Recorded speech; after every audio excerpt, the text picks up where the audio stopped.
최근 6일 지방선거 본 후보 등록이 끝나면서 각 지역별로 본선 대결 구도가 확정됐는데요. 이번 시간에는 1대1 맞대결이 벌어지는 구로와 금천구청장 선거 소식 알아보겠습니다. 이재영 기자. 네, 구로구청장 선거는 ICT와 도시공학을 전공한 후보가 맞붙죠. 네, 이번 구로구청장 선거에선 ICT 전문가인 국민의힘 문헌일 후보와 도시공학 전문가인 더불어민주당 박동웅 후보 간의 맞대결이 성사됐습니다. 국민들이 어떤 후보를 지지할지 벌써부터 궁금해지는데요. 아무래도 구로구는 3선 연임한 구청장이 민주당 출신이기도 하고요. 최근 대선에선 2.2%포인트 차로 민주당 후보가 승리한 선거구입니다. 행정동 측면에선 16개 동 가운데 10개 동에서 민주당의 지지가 더 높았는데요. 이런 점으로 밀어볼 때 민주당이 유리한 고지를 선점하고 있다고 볼 수 있겠습니다. 반면에 그 격차가 크지는 않아서 선거 전략에 따라 충분히 반전될 수 있는 선거구로도 보여집니다. 네, 두 후보의 선거 전략은 어떻습니까? 네, 일단 문 후보는 원팀을 강조하는 분위기입니다. 최근 같은 당인 오세훈 서울시장 후보가 개봉 3구역에서 출마 선언을 했는데요.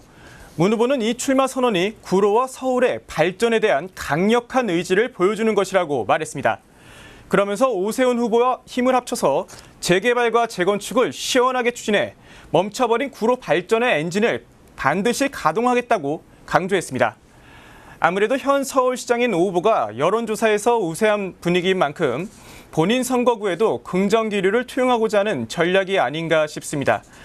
반면 박 후보는 정책론을 밀고 있습니다. 박 후보는 최근 청년 공약을 발표했는데요.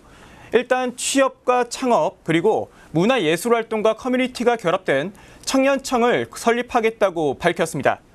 청년청에선 청년 1인 가구를 지원할 수 있는 시스템도 갖출 예정입니다. 또 게임과 미디어 산업의 육성과 함께 창업 지원을 위한 빌리지를 건립하고요. 청년 친화적인 문화 정책 지원과 청년 참여기구와의 간담회를 통해 참신한 아이디어를 직접 듣겠다고도 밝혔습니다. 이외에도 전 구민 재난지원금 지급과 신속한 재개발, 재건축 지원 등을 담은 공약도 있습니다. 박 후보는 앞으로 분야별 공약을 순차적으로 발표할 예정입니다. 네, 금천구청장 선거에서는 두 후보가 4년 만에 다시 맞붙게 됐죠.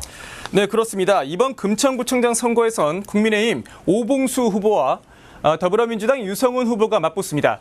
두 후보는 4년 전에 있었던 금천구청장 선거에서 민주당 후보 자리를 두고 재경선까지 벌였던 사이인데요. 오 후보가 최근 당적을 옮기면서 이번엔 서로 다른 당적으로 구청장 선거 본선에서 맞붙게 됐습니다. 네, 금천구청장 선거 판세는 어떤가요? 네, 최근 대선 결과를 보면 금천구에선 민주당 후보가 국민의힘 후보보다 7%포인트 앞선 것으로 나왔고요. 행정동 10개 동에서 민주당이 전부 승리했습니다. 또 이번 선거에 나온 민주당 유 후보는 현직 금천구청장입니다.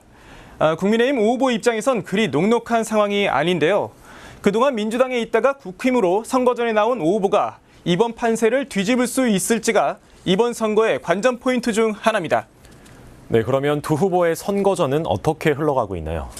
네, 국민의힘 오 후보는 지난 14일 선거사무소 개소식을 통해 당내 지지층 결집을 다졌습니다.